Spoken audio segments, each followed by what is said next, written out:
Okay masters. ఇక మనం start చేసుకుందాం కదా! అయితే ఒక ఊర్లో ఒక రాజుగారు ఉండేవారట. ఆ రాజుగారి రాజ్యం అంతా కూడా ఆహ్, బాగా దానాలు, ధర్మాలు చెయ్యాలని ఆయనదొక రూల్ అనమాట. అంటే ఏంటి, ఒకప్పుడు ఇప్పుడంటే దానాలు, ధర్మాలంటే అదొక లగ్జరీ. అంటే మన దగ్గర డబ్బులుంటే దానం చేస్తాం. లేదంటే దానం చేయం. ఎందుకంటే దానాన్ని మించి మనకి చాలా ఖర్చులుంటాయి. చాలా ఇబ్బందులుంటాయి దానాలు చేసేస్తే. అందుకనే దానాలు కూడా డబ్బుంటేనే దానం చేసే స్థితిలో ఉన్నాం. అప్పుడేమో అట్లా గాదు. ఉన్నా లేకపోయినా ఉన్నంతలో దానం తప్పకుండా చేయాలి. అది స్ట్రిక్ట్‌గా ఫాలో చేయాలి ఆ రూల్. అట్లుండేది. కాకపోతే ఇప్పుడేమైంది, రాజుగారు స్పెసిఫిక్‌గా చెప్పారనమాట అందరికి. అంటే ఖచ్చితంగా చెయ్యాలి దానాలని. అయినా అందరికీ ఇష్టం ఉండదు గదా! దానాలు, ధర్మాలన్నవి. అది కొంచెం ఉన్నత స్థితిలో ఉన్న వాళ్ళకే అది ఈజీగా ఇవ్వగలుగుతారు దానం. మామూలుగా తక్కువ స్థితిలో ఉన్నవాళ్ళు, అంటే ఆత్మస్థితి తక్కువగా ఉన్నవాళ్ళు దానాలవన్నీ ఇవ్వరు. ఎప్పుడు తీసుకుందామనే ఉంటది. ఎందుకంటే అరిషడ్ వర్గాలన్నీ ఉంటాయి, లోబిగా ఉంటారు, అన్నీ ఉంటాయి. అయితే అట్లనే ఒక ఫ్యామిలీ ఉండేది. భార్యాభర్త. అత్తగారు అంటే భర్త వాళ్ళ అమ్మ. తర్వాత ఆహ్, ఒక మనవడు. అంటే వాళ్ళ అబ్బాయి. ఒక అబ్బాయి ఉండేవాడు. అంటే మొత్తం నలుగురుండేవారు ఇంట్లో. అయితే భర్తేమో భార్య చెప్పిందే వినేవాడు. అతనికేమి పెద్ద ఎక్కువ నాలెడ్జ్ లేదు. అంటే ఎక్కువ తెలివితేటలు లేవు. భార్య ఏది చెప్తే అదే. భార్య గయ్యాళిదని తెలుసు. ఇంట్లో యూజువల్‌గా ఒకళ్ళు సాఫ్ట్‌గా ఉంటే, ఇంకొకళ్ళేమో గడుసుగా ఉంటారు. అది సహజం. సో, ఇక్కడ గూడా అంతే. ఈమె అంతా పెత్తనం. ఇంట్లో పెత్తనం అంతా ఇదే. అయితే పూర్వము హోటల్స్ అవన్నీ ఉండేవి కాదు గదా! రాను పోను వాళ్ళుంటే, వచ్చిపోయే వాళ్ళుంటే, వాళ్ళు ఇంటి గట్టు మీద కూర్చొని కొంచెం నీళ్ళు ఏదైనా అడిగితే నీళ్ళిచ్చేవారు. ఆహ్, టైము భోజనం టైంకొస్తే కొద్దిగా అన్నం పెట్టేవారు. అదే మెయిన్ దానం అక్కడ. ఉండాల్సిన దానం అదే. మళ్ళీ ఎక్కువ ఏమి నగలు, మాణ్యాలు ఇచ్చేయడం గాదు. దానం ఇచ్చేయడం అంటే ఉన్నయన్ని ఇచ్చేయడం గాదు. ఉన్న దాంట్లో అవి చేయడం. సో, అందరూ ప్రయాణికులు ఉండేవారు కదా! అప్పుడు హోటల్స్ లేవు కాబట్టి ఇదే వాళ్ళ దాన ధర్మాలనమాట. అట్లా జేసినప్పుడు ఏమవుతుంది, వేరే రాజ్యం నుంచి ఈ రాజ్యంకి ప్రజలొచ్చేవారు. వచ్చి పోతూ ఉండేవారు. అంటే బిజినెస్ బాగా నడిచేది. ఎవరు ఇప్పుడు ఫుడ్ పెట్టలేదనుకోండి, అప్పుడు హోటల్స్ లేకపోతే ఎక్కడ తింటారు? ఇంకా భోజనం ఎక్కడ? వాళ్ళ వసతెక్కడ? అందుకు బిజినెస్ ఎక్కువుండేది గదా! అందుకని రాజులు ఆ కాలంలో కంపల్సరీగా హాస్పిటాలిటీ అంటే మంచిగా ఉండాలి, అందరికి మంచిగా ఇవ్వాలి, చెయ్యాలి, వచ్చిన వాళ్ళకి మర్యాదివ్వాలి అన్న చాలా ఇంపార్టెంట్, అవన్నీ చాలా ముఖ్యమైనవి అని చెప్పేవారనమాట. ఒక ఫ్యామిలీలో గయ్యాళిగా ఉంది కదా! మరి భార్య. భార్య గయ్యాళిగుంది. భర్తేమో అంతంత మాత్రమే. అయితే ఆమె ఏం చేసేది, ఇంటికొచ్చిన వాళ్ళందరికీ మంచినీళ్ళు అడిగేవారు. దారిన పోయి వస్తుంటే మంచినీళ్ళు అడిగేవారు. మంచినీళ్ళు అడిగితే, నీకు మంచినీళ్ళేముంది, నీకు నేను మజ్జిగిస్తాను. కానీ నేను వినంది, హ్మ్, నాకు తెలియంది, కొత్త కథని ఏదైనా మీరు చెప్పాలి. అప్పుడే నేను చెప్తాను. నేను మంచినీళ్ళిస్తాను అనేది. అందరూ ఏదో కథ చెప్తే మొదలెడితే, "ఈ కథ నాకు తెలుసులే" అనేది. మంచినీళ్ళు ఇచ్చేది గాదు. మజ్జిగొదిలేయండి. మంచినీళ్ళు, మజ్జిగ ఏది ఇచ్చేది గాదు. అబ్బో! ఈమె గయ్యాళిది అని చెప్పి ఊరంతా గూడా భయపడి ఉండేవారు. యూజువల్‌గా నోరెక్కువ ఉన్న వాళ్ళకి అంతే గదా! గయ్యాళిదని చెప్పి ఊరంతా భయపడి ఉంటారు. అలానే ఈవిడది గూడా అనమాట. గయ్యాళని చెప్పి ఊరంతా భయపడేవారు. ఇప్పుడేమైంది, అలా అయ్యేటప్పటికి ఆహ్, ఒ ఒక ఒక ఒకతనెవరో, ఒక బాటసారెవరో రాజుగారికి కంప్లెయింట్ జేశారు. తెలియకుండా రాజుగారి వరకెళ్ళింది ఆ విషయం. మరి రాజుగారు సాల్వ్ చేయాలి గదా ప్రాబ్లమ్‌ని. ఎట్లా ఎట్లా మరి ఇట్లాంటి వాళ్ళుంటే ఒకళ్ళని జూసి ఒకళ్ళు తయారవుతారు. తనివ్వట్లేదని నేను ఇవ్వను అని. మరి అట్లా ఉన్నప్పుడు బిజినెస్ రాకపోకలు ఎట్లుంటాయి రాజ్యాల మధ్యలో. సో, అందుకని లేదు, దీన్ని ఫిక్స్ చేయాలని చెప్పి వెళ్తాడు, ఇంటికెళ్తాడు. ఆ అమ్మాయి ఇంటికెళ్తాడు. తెలియకుండా తెలియని మనిషిగా వెళ్తాడు. ఇప్పుడు ఒక బాటసారిగా వెళ్తాడు. రాజుగారిలాగా వెళ్ళడు. ఎళ్తాడు. ఎళ్లి, "అమ్మ కొంచెం నీళ్లు పోస్తావా?" అంటే మళ్ళీ ఇదే చెప్తది. నేను వినంది, నేను చూడంది, ఒక కొత్త రకమైన కథ చెప్పాలని ఏవేవో అన్నీ చెప్తదనమాట. ఈ కథలు పాడు నాకేం తెలుసులే అమ్మ. మీ ఇంటి ఎదురుగా చెట్టుంది గదా! ఆ చెట్టు కింద కూర్చుంటాను. చెట్టు కింద కూర్చుంటాను గానీ ఆహ్, హ్మ్, దానికేం ఖర్చుండదుగా అక్కడ కూర్చొనంటే, "కూర్చో, చెట్టు కింద కూర్చోడానికేముంది? నా దగ్గరేమైనా తీసుకుంటున్నావా నువ్వు ఏమైనా" అని అందనమాట. అనంగానే సరే అని అక్కడెళ్లి చెట్టు కింద కూర్చుంటాడు. కూర్చొని, "ఏంటబ్బాయి ఎక్కడి నుంచొచ్చావు ఏంటి" అని ఏదో అడిగింది. అడగంగానే, "అటు ఊరు నుంచొస్తున్నానమ్మా, వేరే ఊరు నుంచొస్తున్నాను." ఏదో ఊరు పేరు చెప్పి, నేనొస్తున్నప్పుడు ఒక అతను కనిపిచ్చాడు. అతని పేరు విజయుడు. అతనికి ఆహ్, అతను ఒక ఇంటికెళ్ళాను ఇలాగే నీళ్లడగడానికి ఇంటికెళ్తే, ఈ ఊరు మొదట్లో నీళ్ళు అడగడానికి ఇంటికెళ్తే, అతనెవరో ఇట్లా ఆడవాళ్ళతో సరసాలాడుతున్నాడు. ఏంటో వెరైటీగా ఉన్నాడతను. అంటే, "అలాంటి వాడా? ఎవరు లేరే ఊర్లో" అని అడుగుతదనమాట. అడగంగానే, "లేదు లేదు ఉన్నాడు. నేనెళ్ళంగానే ఇట్లా" ఆహ్, విధేయుడు అంటే వీళ్ళ భర్త పేరు గూడా విజయుడే అనమాట. అది తెలుసుకొనే వచ్చాడు. ఆహ్, కానీ అక్కడిక్కడ ఎందుకుంటాడు మా ఆయన, ఆయన ఆయన పేరదే గాని అతను గాదు అని మనసులో అనుకుంది. అనుకోని ఏంటి ఎలా ఉంటాడు చెప్పు అంటే, ఇట్లా పొడువుగా ఉంటాడు, ఇంత హైట్ ఉంటాడు, పుట్టుమచ్చ ఉంటది ఇటు సైడ్‌కి, జుట్టు ఇంతుంటది. ఏదో పోలికలన్నీ చెప్పాడు. వాళ్ళ భర్తకున్న పోలికలన్నీ చెప్పాడు. అప్పుడు ఫోటోలు, వాట్సాపులు లేవు గదా! ఫోటో చూపించడానికి. సో, భర్తకున్న పోలికలు చెప్పాను. వాయమ్మో! ఇతను నా భర్తే అయ్యుంటాడు. వీడెవరినో పట్టుకొనొచ్చాడని, అయ్యా మీరిక్కడే ఉండండి, చెట్టు కింద కూర్చోండి, నేనెళ్లి చూసేసొస్తాను అని చెప్పి పరిగెడతది. తనేంటి పడమర దిక్కుననమాట. ఊరికి పడమర దిక్కున పరిగెడతది. అక్కడ ఏదో అదొక మంచి ఏరియా గాదు. అక్కడెవరో వీళ్ళున్నారు. మంచి వాళ్ళు లేరక్కడ అని వీడెక్కడైనా ఇంట్లో నేను గయ్యాళిగా ఉన్నాను గదా! నాకు భయపడి అక్కడెక్కడ తిరుగుతున్నాడేమో అని పరిగెట్టుకుంటూ తనెళ్తది. అంతలోపల వీళ్ళ భర్త ఎక్కడి నుంచో వస్తాడు. ఇతని భర్తకి పాపం ఏమీ తెలీదు. ఎక్కడి నుంచో వస్తాడు. వచ్చి "ఏవయ్యా మా ఇంటావిడుండాలి కనిపించిందా ఏమైనా" అంటే, "కనిపించలేదయ్యా. ఆహ్" గానీ ఒక ఆవిడ మీ ఇంట్లో నుంచే మీ ఆవిడే అనుకుంటా. లేకపోతే అంటాడు మీ ఇంట్లో ఒక ఆవిడ మాత్రం అటు పరిగెట్టింది. ఎక్కడో ఏదో మాట్లాడుకుంటూ పరిగెట్టింది. తనకంట ఎవరో వాళ్ళ చుట్టాలు చనిపోతూ ఆస్తి ఇచ్చేసారంట. చాలా బంగారము, డబ్బులు అవన్నీ ఇచ్చారు. కాకపోతే రూల్ ఏం పెట్టారంటే మొగుడిని, అత్తగారిని, ఇంట్లో వాళ్ళందరిని వదిలేసి ఆహ్ మా మా ఊరికొచ్చి, మా వాకిలి, పొలాలు అన్నీ చూసుకుంటే అప్పుడిస్తాను అనన్నారు. ఈ సంసారం నాకొద్దు, ఈ చేతగాని భర్త నాకొద్దు అని చెప్పి, ఎవరో ఒక ఆవిడ ఎళ్తుందయ్యా, నాకు తెలీదు మరి ఆవిడెవరో అంటే, ఈయనకు అర్థమైంది. అబ్బో!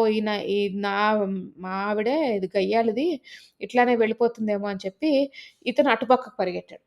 అంతలోపల ముసలి అత్తగారుంది గదా! అత్తగారొచ్చింది. అత్తగారు రాంగానే ఏమైంది అంటే, "ఏమోనమ్మా ఎవరో అన్నారు మీ మనవడు ఎవరో ఇక్కడ ఒక చిన్న అబ్బాయి ఉంటాడంట 10 ఏళ్ల కుర్రాడు. అతనికి ఏదో పాము కాటేసిందని అటు పక్కకు పోయారు. మరి తూర్పు పక్కకు పోయారో, పడమర పక్కకు పోయారో నాకు తెలీదు. దక్షిణం వైపుకు పోయారో నాకు తెలీదు" అని అతను చెప్తాడనమాట. ఆ రాజుగారే వేషం మార్చుకున్న రాజుగారు ఇవన్నీ చెప్తారు. ముగ్గురు 3 దిక్కులు పోయారు. మళ్ళీ తిరిగొచ్చారు. వచ్చిన తర్వాత ఏమైంది తెలుసుకున్నారు. వాళ్ళు అడుగుతారనమాట. ఏంటి అంతలోపల ఇతను ఏం చేశాడు ఈ రాజు, ఇంటికెళ్ళి ఆ ఇంట్లోపల ఎన్ని స్తంభాలున్నాయో, ఎన్ని తలుపులున్నాయో, ఎన్ని ఎన్ని సామాలు బెట్టుకున్నారో అన్నీ లెక్క బెట్టుకున్నాడనమాట ఇతను ఈ రాజుగారు. రాజు లెక్క బెట్టుకోంగానే అప్పుడేమైంది, లెక్క బెట్టుకోంగానే ఆహ్, వా వాళ్ వాళ్ళందరూ వచ్చారు. రాంగానే "ఏమయ్యా" ఒకళ్ళనొకళ్ళు మాట్లాడుకున్నారు. అప్పుడు అర్థమైంది. లేదు లేదు అతను నువ్వు అటునుంచొచ్చావు, నువ్వు ఇటునుంచొచ్చావు. వాళ్ళు అక్కడికెళ్ళి మాట్లాడుకుంటారు గదా! అక్కడ అట్లా ఎవ్వరు లేరు అని జెప్పి అడుగుతారు. "ఏమయ్యా అట్లా జెప్పావు" అంటే, "ఏమో మీరందరూ ఎవరో నాకేం దెలుసు నేను చెప్పానని మీ భర్త అని. నేనెవరో పేరు జెప్పాను. నువ్వనుకున్నావు నీ భర్త అని. నేను నీకేం జెప్పాను? భార్య అన్నాను. భార్య అని చెప్పానా నేను? ఎవరో పేరు చెప్పాను. మీ భార్య అని నువ్వనుకున్నావు.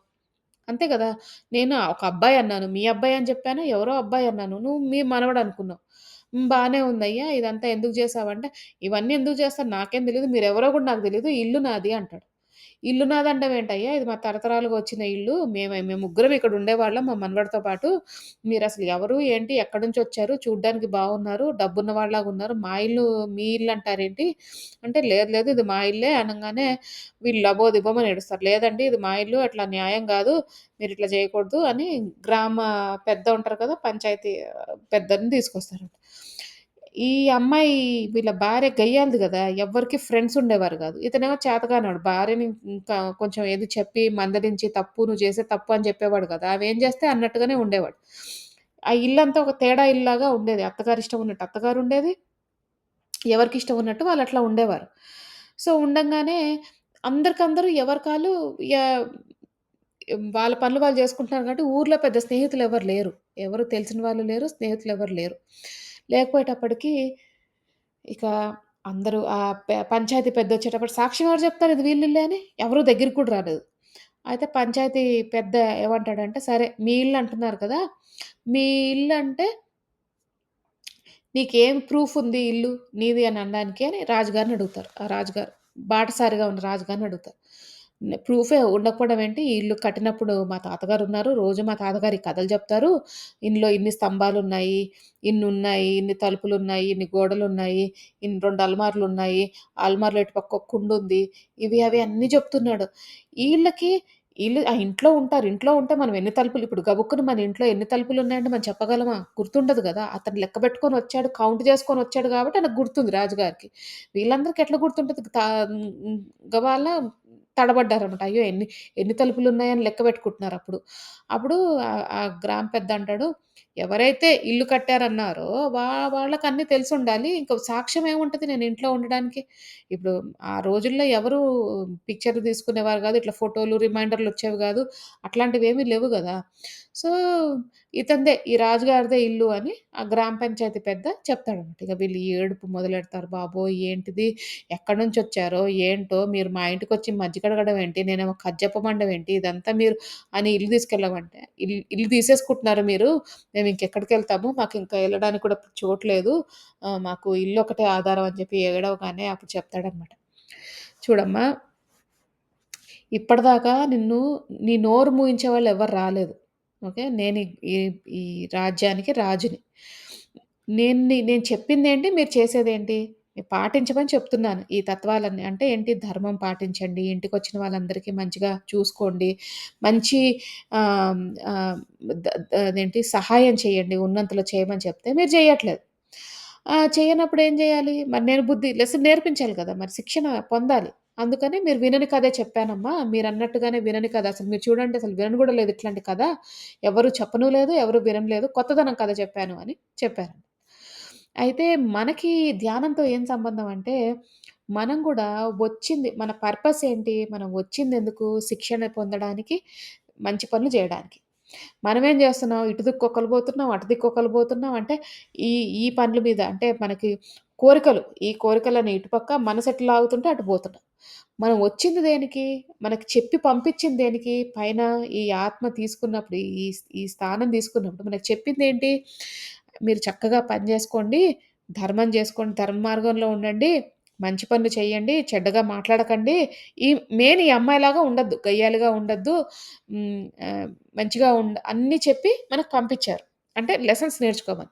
మనమేం జేస్తున్నాం, అన్నీ గాకపోయినా ఈ కొన్ని ఈవిడలో ఉన్న గుణాలు కొన్ని మనలో గూడా ఉన్నాయి. ఏదో ఒక దగ్గరుంటాయి. కొంచెం గయ్యాళిగా ఉండడమో, లేకపోతే ఒక్కొక్కసారి అరవడమో, కోపం తెచ్చుకోవడమో, అషడ్ వర్గాలు అంటే కోపం, లోభం, మదం, ఆశ్చర్యం ఏదో ఒకటి ఉన్నాయి. అర్షడ్ వర్గాలున్నాయి. పోగొట్టుకునే ప్రయత్నం గూడా మనం జేయట్లేదు. సో, అందుకని మాస్టర్స్ తర్వాత ఆ సిట్యుయేషన్ ఎప్పుడైతే మనం శిక్షణ పొందలేదో విశ్వానికి బాగా తెలుసు. ఎట్లా మనని తీసుకురావాలి? ఎట్లా మనకి లెసన్ నేర్పించాలి? ఒక మనిషి అంటూ వచ్చి మనకు లెసన్ నేర్పించి ఎళ్తాడు అంతే. ఆ మనిషో, లేకపోతే ఒక పరిస్థితో ఏదో ఒకటొచ్చి లెసన్ నేర్పించి ఎళ్ళాల్సిందే. ఆ శిక్షణ అవ్వాల్సిందే. అవ్వకపోతే జన్మలెత్తుతూనే ఉంటాము. ఆ శిక్షణ తీసుకుంటూనే ఉంటాం. ఎరుకొచ్చింది గదా! ఇప్పుడు మనం జేయాల్సిందేంటంటే ఈ కథలన్నీ గుర్తుంచుకోవాలి. గుర్తుంచుకొని ఏం జేయాలి? మనము ఆ! ముందు తరాల వాళ్ళకి అంటే మాది చెప్పే బాధ్యత మనది. అన్నిటికంటే ముఖ్యంగా మనం ఎరుకలో ఉండాలెప్పుడు. అమ్మో! ఇది చేస్తున్నాం. ఆ చక్రంలో ఉండిపోతాం. ఈ జీవన మరణ కాల చక్రంలో ఇరుక్కుపోతాం. ఇక్కడ ఇరుక్కుపోకూడదంటే ఏంటి? ఆప్షన్ ఏంటి ఇంకా? సో, ఇంకా ఆప్షన్ ఏంటి? ఆప్షన్ ఏం లేదు. మనం ధర్మ మార్గంలో ఉండడం, అక్కడి నుంచి బయటికి రావడం, మంచిగా సేవ చేసుకుంటూ ఎళ్ళడం అంతే. సేవ చేసుకుంటూ అలా వెళ్ళిపోవడమే ఇంక మనం చేసేదేం లేదు. అదే ఆ అమ్మాయి చక్కగా ఇచ్చేసుంటే, ఏమీ అనకుండా నీళ్ళడిగినందుకు నీళ్ళిచ్చేసి, మజ్జిగ అడిగినందుకు మజ్జిగ ఇచ్చేసుంటే ఇంత అయ్యేదే గాదు. ఇంత బాధపడాల్సొచ్చేదే గాదు. ఎప్పుడైతే మంచి చెయ్యమో అప్పుడే మనం బాధపడతాం. ఆ బాధకి మనమే స్వయం కృషిలో. ఇప్పుడు సేమ్ ఆ కథలో లాగానే ఆ అమ్మాయి ఏంటి రాంగానే అందరికి నీళ్ళు నీళ్ళు పోసేస్తే మంచిగా దీవించి, "అమ్మ చల్లగుండమ్మా" అని జెప్పి ఎళ్ళిపోయేవారు. అహా! ఇది గాదనేసి కథ జెప్పాలి, తోటకూర జెప్పాలి, ఇది జెప్పాలి, అది జెప్పాలని ఏవేవో రిస్ట్రిక్షన్స్ బెట్టింది. ఎక్కడ తన గుంటలో తనే బడింది. కొత్త వెరైటీ కథ కావాలని అడిగింది ప్రతి ఒక్కళ్ళని. తన గుంటలో తనే బడింది. సో, అందుకని మనం గూడా వెరైటీకి బోకుండా, ఇవన్నీ బోకుండా సరే మనకొక జీవితకాలం ఇచ్చాడు భగవంతుడు, అన్నీ ఇచ్చాడు. కొన్ని కొన్ని శిక్షణ ఇస్తున్నాడు. శిక్షణ నేర్చేసుకుందాం. దీనికోసమే నేను పుట్టాను. దీనికోసమే నేను ఎదుగుదల అంటే నా ఎదుగుదల దీని కొరకే నా ఎదుగుదల ఉంది. అంటే ఇదే నా ఉన్నత స్థితికి వెళ్ళడానికి సహకరించే విషయం అన్నమాట. అందుకనే ఇది నేర్చుకోవాలి. అంతే తప్పదు. నేర్చుకుంటాను, ముందుకు వెళ్తాను అని చెప్పి అలా వెళ్ళిపోవడమే ఇంక. ఇంక మనం ఎక్కువ ఏమి ఆలోచించొద్దు. అండ్ మహాదేవుడు, జగన్మాత వాళ్ళ మీద భారం వేస్తూ, వాళ్ళే అన్నీ చూసుకుంటారని, శిక్షణ కూడా చక్కగా నేర్పిస్తారని ఆశిస్తూ మనము ఇక ధ్యానం చేసుకుందాం. అందరూ స్థిర సుఖాసనంలో కూర్చోండి. అంటే మీకు ఏ పొజిషన్ కంఫర్టబుల్‌గా అనిపిస్తే ఆ పొజిషన్‌లో కూర్చోండి. ఒకవేళ మీ ఆరోగ్య రీత్యా మీరు కూర్చోలేకపోతే పడుకొని కూడా ధ్యానం చెయ్యొచ్చు. కూర్చున్నప్పుడు మీరు వెన్నుముక్క స్ట్రెయిట్‌గా ఉండేటట్టు చూడండి. తల నిటారుగా పెట్టండి. వేలల్లో వేలు పెట్టుకోండి. కళ్ళు 2 మూసుకోండి. అలాగే పడుకొని ధ్యానం చేసేవారు కాలు మీద కాళ్ళు పెట్టుకొని, వేలల్లో వేలు పెట్టుకొని, కళ్ళు 2 మూసుకోండి.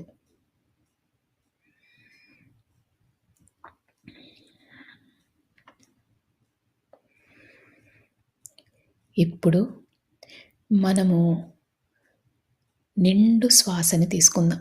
అంటే శ్వాస ఎంత నిండుగా ఉండాలంటే, మనం శ్వాస లోపలికి పీల్చుకుంటున్నప్పుడు, ఈ విశ్వంలోని సమస్త కాస్మిక్ ఎనర్జీ అంతా కూడా మీ శరీరంలోకి వెళ్తున్నట్టు భావించండి.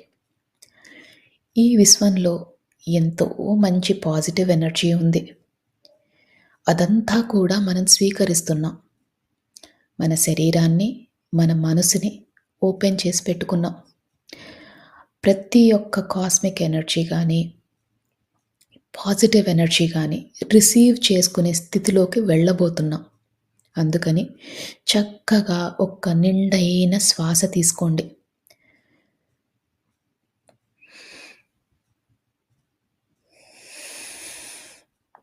ఆ శ్వాసని వదిలేసేటప్పుడు మనలోని సరికాని ఆలోచనలు, చికాకులు, టెన్షన్లు ఏవైనా ఉంటే అవన్నీ తొలగించుకునే ప్రయత్నం చేయండి.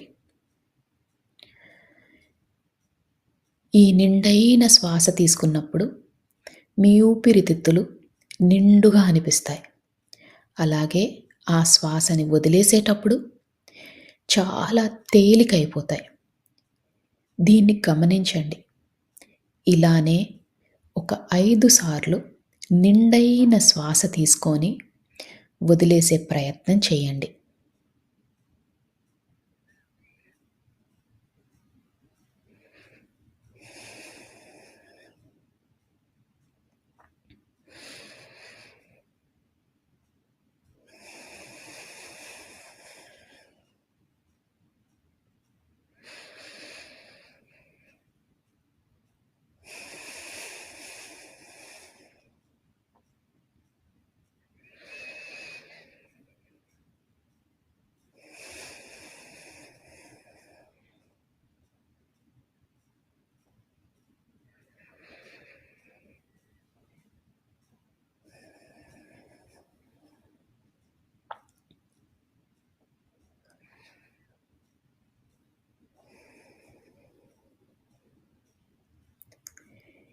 ఇప్పుడు మీ మనసు, శరీరం చాలా తేలికైనట్టు మీకు భావన కలుగుతుంది. మనమిప్పుడు శరీరంలో ప్రతి భాగాన్ని రిలాక్స్ చేసుకునే ప్రయత్నం చేద్దాం. అంటే ముందుగా సహస్రారం, తల భాగం, దాన్ని రిలాక్స్ చేసుకునే ప్రయత్నం చేద్దాం.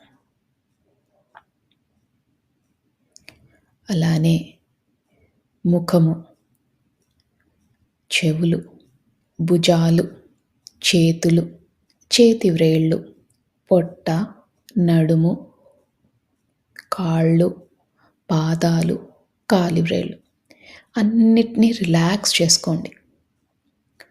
రిలాక్స్ చేయడం అంటే మీరు కంఫర్టబుల్ పొజిషన్లో కూర్చున్నట్టు, అలానే తేలిగ్గా అయినట్టు మీకు అనిపిస్తే మీ శరీరం రిలాక్స్ అవుతున్నట్టు. బిగించి పట్టకండి. శరీరాన్ని చాలా లూజ్గా, రిలాక్స్డ్గా చేయండి.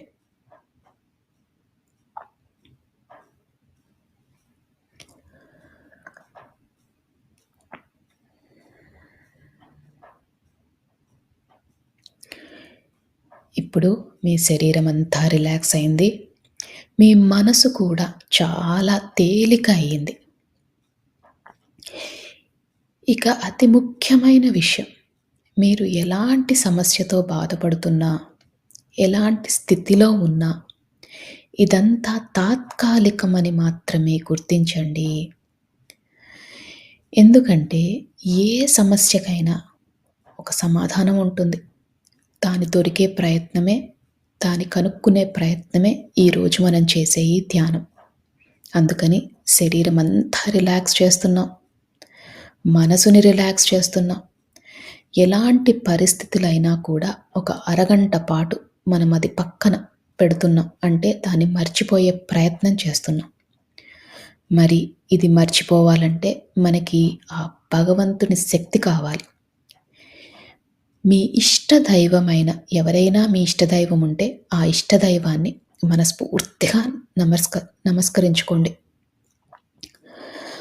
అలానే ఒకవేళ మీకు ఇష్టదైవం లేకపోయినా, భగవంతుడి పైన నమ్మకం లేకపోయినా, ఈ విశ్వంలోని ఉన్న కాస్మిక్ ఎనర్జీ, ఆ పాజిటివ్ ఎనర్జీ ఏదైతే మనల్ని నడిపిస్తుందో దాన్ని నమస్కరించుకొని, కృతజ్ఞతలు తెలియజేసుకొని, మనతో పాటు ధ్యానం చేయడానికి ఆహ్వానించండి. మీ ఇష్టదైవాన్నైనా, ఈ పాజిటివ్ ఎనర్జీనైనా మనతో పాటు ధ్యానం చేసే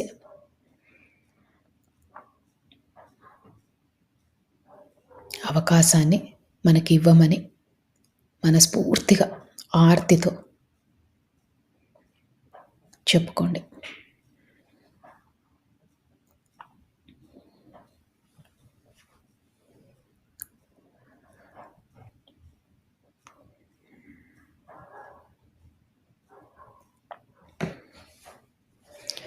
మీ శరీరం అంతా తేలికైపోయింది. మీ మనసు కూడా చాలా తేలిగ్గా ఉంది.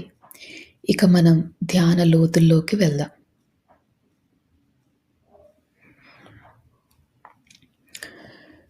మీకు కనుబొమ్మల మధ్యన బొట్టు పెట్టుకునే దగ్గర రకరకాల రంగులు కనిపిస్తాయి. కొన్నిసార్లు విజన్స్ కానీ, కాంతులు కానీ కనిపిస్తాయి. దాన్ని థర్డ్ ఐ లొకేషన్ అంటారు. ఈ ధ్యానం మొత్తంలో కూడా ఆ లొకేషన్లో, అంటే మీ కనుబొమ్మల మధ్యన దృష్టి పెట్టేలాగా, దాని మీద ఫోకస్ పెట్టేలాగా చూసుకోండి. మీకు ఎప్పుడు ఆలోచనలు వచ్చినా నెమ్మదిగా శ్వాస మీదికి ధ్యాస మరల్చండి. ఆలోచనలు వస్తూ ఉంటాయి, అది చాలా సహజం. ఆలోచనలు వచ్చినప్పుడల్లా నెమ్మదిగా శ్వాస లోపలికి ఎలా వెళ్తుంది, ఎలా బయటికి వస్తుంది అని గమనించండి.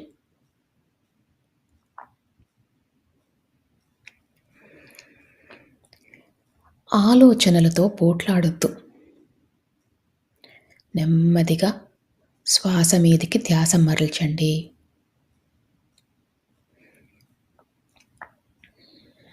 ఈ ప్రక్రియలో, ఈ ధ్యాన ప్రక్రియలో చాలాసార్లు ఆలోచనలు వచ్చే అవకాశం ఉంది. మనం ధ్యానం లోతులోకి వెళ్ళినప్పుడు ఏ ఆలోచనలు రావు. అందుకనే ఆలోచనలు వచ్చినప్పుడల్లా శ్వాస మీదికి ధ్యాస మరల్చండి.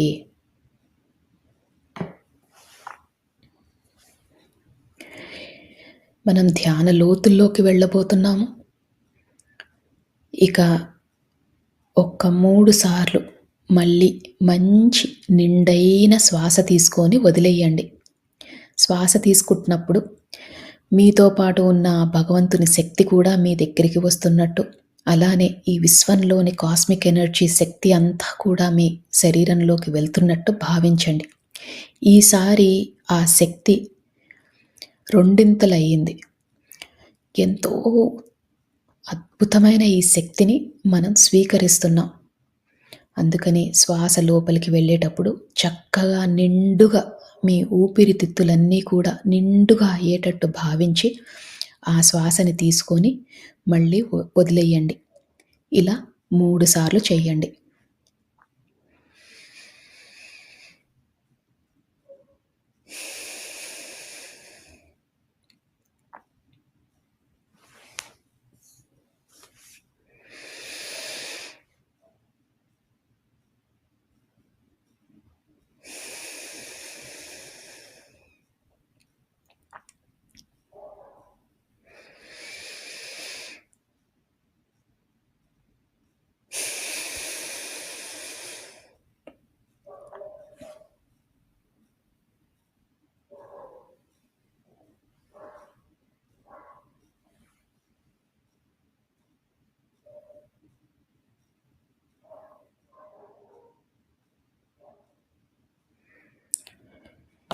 ఇప్పుడు మీ శరీరము, మీ మనసు చాలా తేలికైపోయాయి.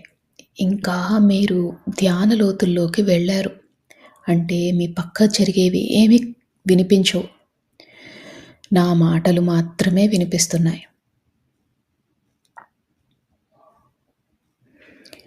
ఆ కనుబొమ్మల మధ్యన ఉన్న ఆ ప్రదేశాన్ని అంటే థర్డ్ ఐ లొకేషన్‌ని బాగా ఫోకస్‌లో పెట్టండి. ఒక్కోసారి మీకు ఆ థర్డ్ ఐ లొకేషన్‌లో కొంచెం భారంగా అనిపించినా, నొప్పిగా అనిపించినా అది చాలా సహజం.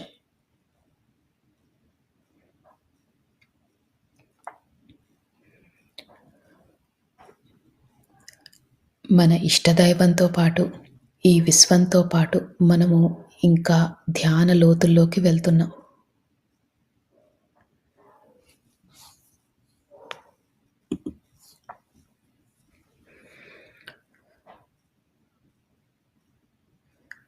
ఈ ధ్యాన లోతుల్లోకి వెళ్ళేటప్పుడు మీరు గమనించాల్సిన విషయం, మీ శరీరమంతా చాలా తేలికైపోయింది. మీకు ఎలాంటి ఇబ్బందులు లేవు. మీరు చాలా ధ్యాన స్థితికి వెళ్ళబోతున్నారు. ఈ విశ్వం మనకు సహకరిస్తుంది. మనము అద్భుతమైన స్థితికి వెళ్ళబోతున్నాం. మనకున్న పరిస్థితులు తాత్కాలికం మాత్రమే.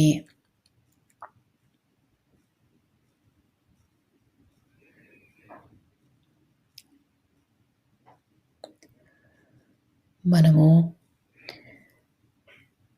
ఈ జీవితానికి, ఈ విశ్వానికి, మన ప్రయాణానికి, ఈ జీవన ప్రయాణానికి కృతజ్ఞతలు తెలియజేసుకోవాలి. ఎందుకంటే ఎంతో అదృష్టం ఉంటే మనం ఈ ధ్యాన మార్గంలోకి వచ్చాము. జ్ఞానాన్ని తెలుసుకుంటున్నాము. అందుకని మనము మనస్ఫూర్తిగా ఒకసారి కృతజ్ఞతలు కూడా తెలియజేసుకుందాం.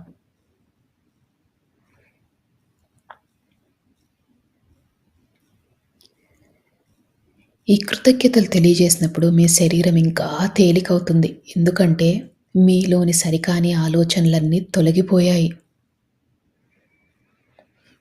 మీరు ఎంతో రుణపడి ఉన్నారు ఈ అవకాశానికి, ఈ విశ్వానికి.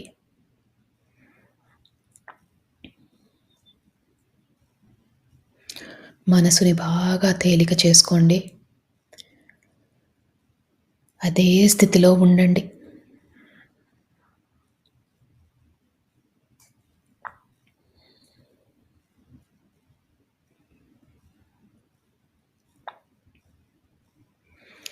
ఆలోచనలు వస్తూ ఉంటాయి. ఆలోచనలు వచ్చినప్పుడల్లా కూడా నెమ్మదిగా శ్వాస మీదికి ధ్యాస మరల్చండి.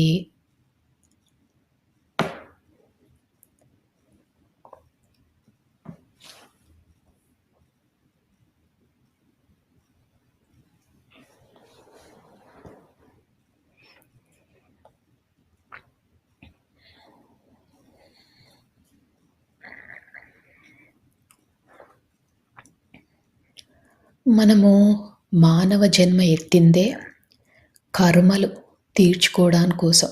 అంటే ఎన్నో జన్మలుగా కర్మలు చేస్తున్నాం. దాన్ని తొలగించుకునే ప్రయత్నం చేస్తున్నాం. ఈ కర్మలు తొలగిపోవాలంటే మనలో పరివర్తన చాలా ముఖ్యం. అలానే పశ్చాత్తాపం, ప్రాయశ్చిత్తం కూడా చేసుకోవాలి. అంటే మనం చేసిన తప్పులని గతంలో గానీ, గత జన్మలలో గానీ చేసిన తప్పులని క్షమించమని మనస్ఫూర్తిగా కోరండి.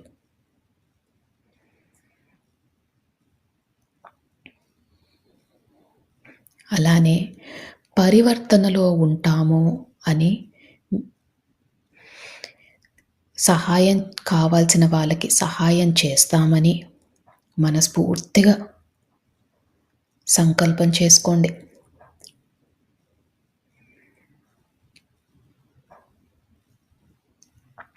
మా వద్దకు సహాయం కోరి వచ్చిన వారికి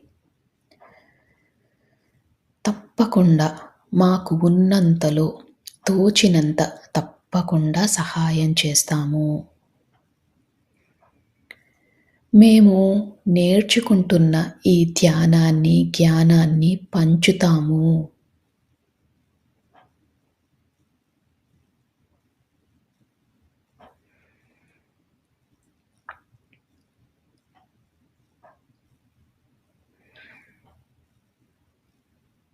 ప్రతి జీవాత్మకు కూడా మా వల్లే సుఖంగా బ్రతికే హక్కు ఉందని తెలుసుకున్నాము.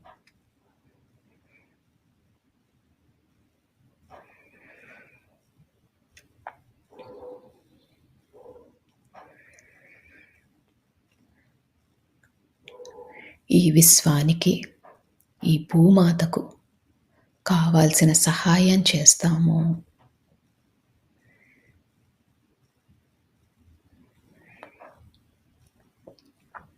ఈ సంకల్పాలు మనం చెప్పుకున్నప్పుడు మీ శరీరం ఇంకా తేలికవుతుంది. మీ మనసు కూడా బాగా తేలికవుతుంది.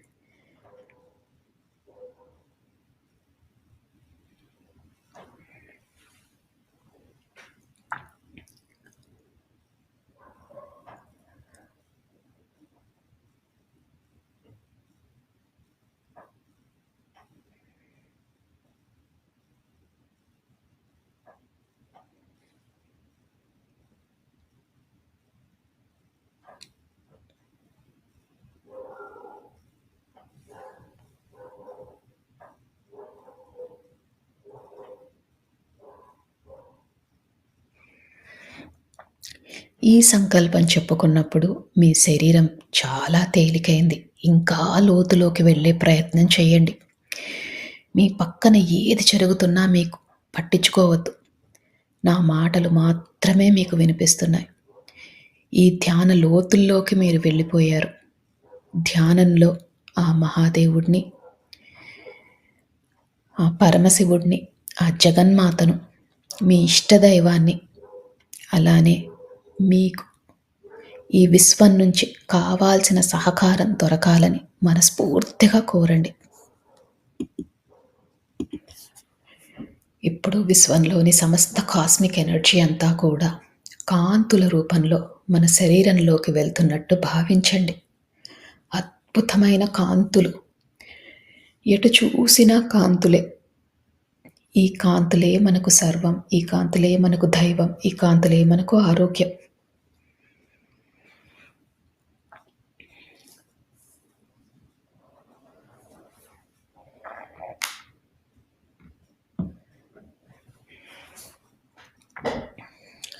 ఈ అద్భుతమైన కాంతుల వల్ల మన శరీరం చాలా ఆరోగ్యంగా ఉంటున్నట్టు భావించండి. అలానే ఈ ధ్యానం చేసినందువల్ల మనలోని సరికాని ఆలోచనలు అన్నీ తొలగిపోతున్నట్టు భావించండి.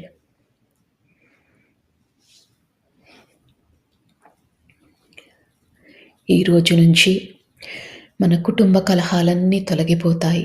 మన ఆర్థిక స్థితి మెరుగుపడుతుంది. మనం పడుతున్న మానసిక వ్యధ తొలగిపోతుంది. మన ఆరోగ్యం మెరుగుపడుతుంది.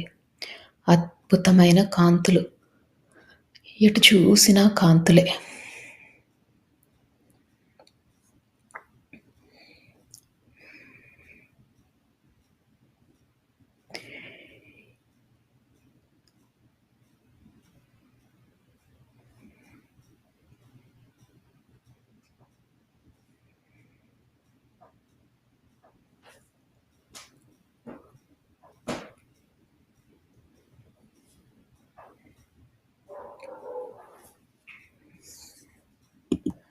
ఇంకా ఇంకా ధ్యాన లోతుల్లోకి వెళ్తున్నారు.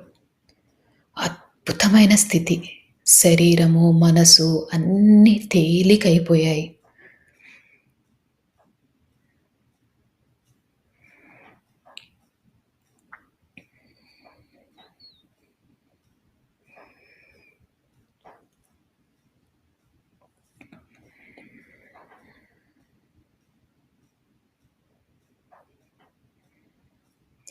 ఒకవేళ ఆలోచనలు వస్తుంటే, ఆలోచనలని వాటితో పోట్లాడకుండా నెమ్మదిగా శ్వాస మీదికి ధ్యాస మరల్చండి.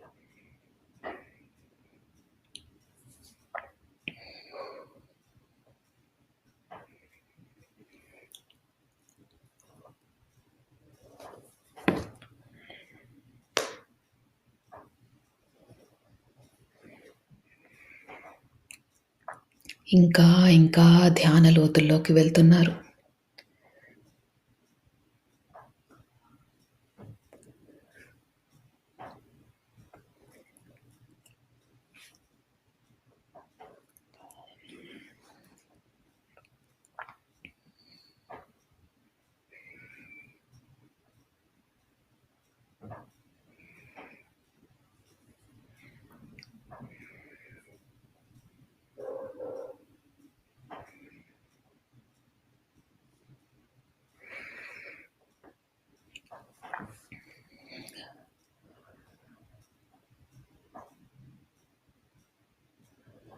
కనుబొమ్మల మధ్యన బొట్టు పెట్టుకునే దగ్గర మీకు రంగులు కనిపించినా, కాంతులు కనిపించినా, విజన్స్ కనిపించినా ఇంకా లోతుకు వెళ్ళండి.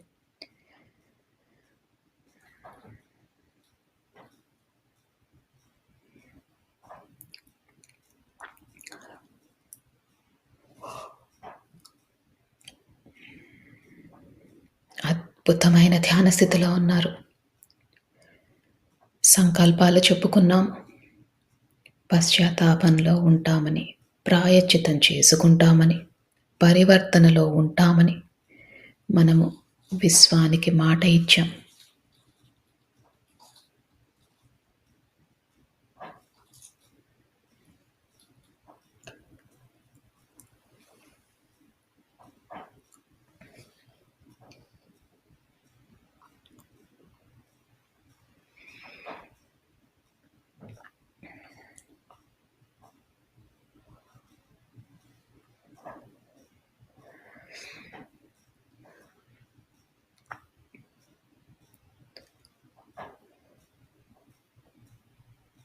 మీ శరీరాన్ని గమనించండి. చాలా తేలిగ్గా ఉంది. ఇదే స్థితిని కొనసాగిస్తూ ఇంకా ధ్యాన లోతుల్లోకి వెళ్ళండి.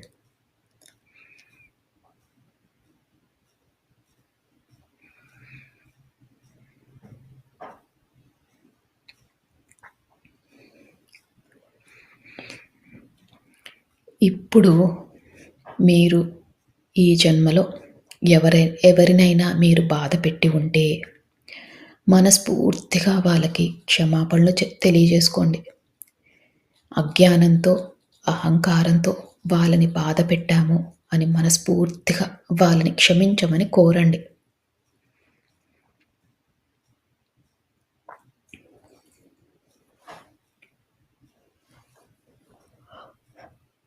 అలానే ఎవరైనా మిమ్మల్ని బాధ పెట్టి ఉంటే ఈ ఈ గతంలో వారిని మనస్ఫూర్తిగా మీరు క్షమించండి. వారు తెలియక, అజ్ఞానంతో, అహంకారంతో తప్పులు చేసి ఉంటారు. అందుకని మీకు వారిపైన ఎలాంటి కోపమున్నా, ద్వేషమున్నా అవన్నీ తొలగించుకోండి.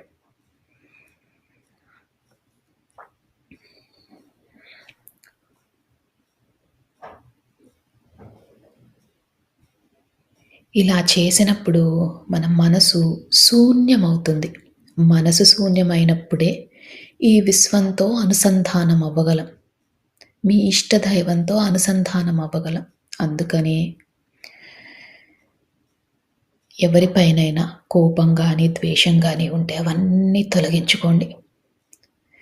శూన్య స్థితికి చేరుకోండి.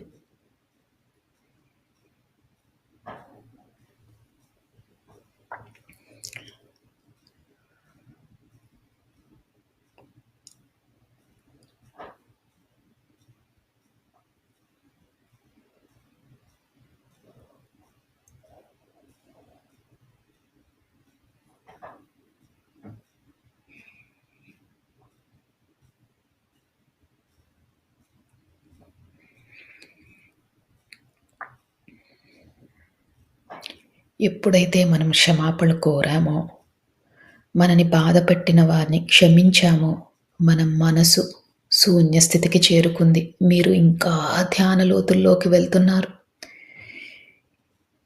ఆ విశ్వంతో అనుసంధానమవుతున్నారు.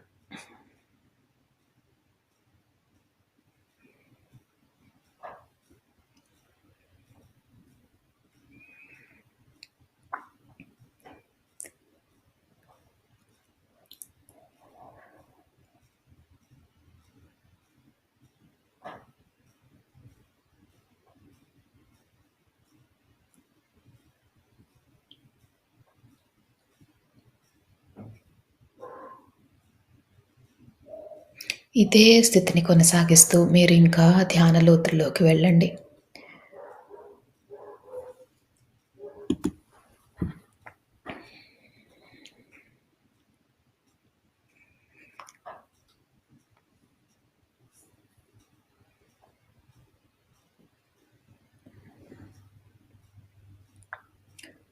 అద్భుతమైన ధ్యాన స్థితిలో ఉన్నారు. ఇదే స్థితిని కొనసాగిస్తూ మీరు ఇదే స్థితిలో ఉండొచ్చు. ఒకవేళ ఈ స్థితి నుంచి బయటికి రావాలనుకుంటే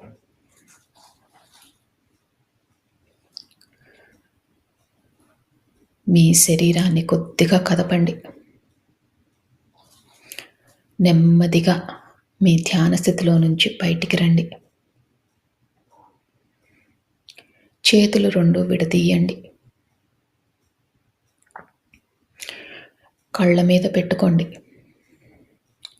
మీతో పాటు ధ్యానం చేసిన వారందరికీ కూడా మనస్ఫూర్తిగా కృతజ్ఞతలు తెలియజేసుకోండి. ఈ విశ్వానికి కృతజ్ఞతలు తెలియజేసుకోండి.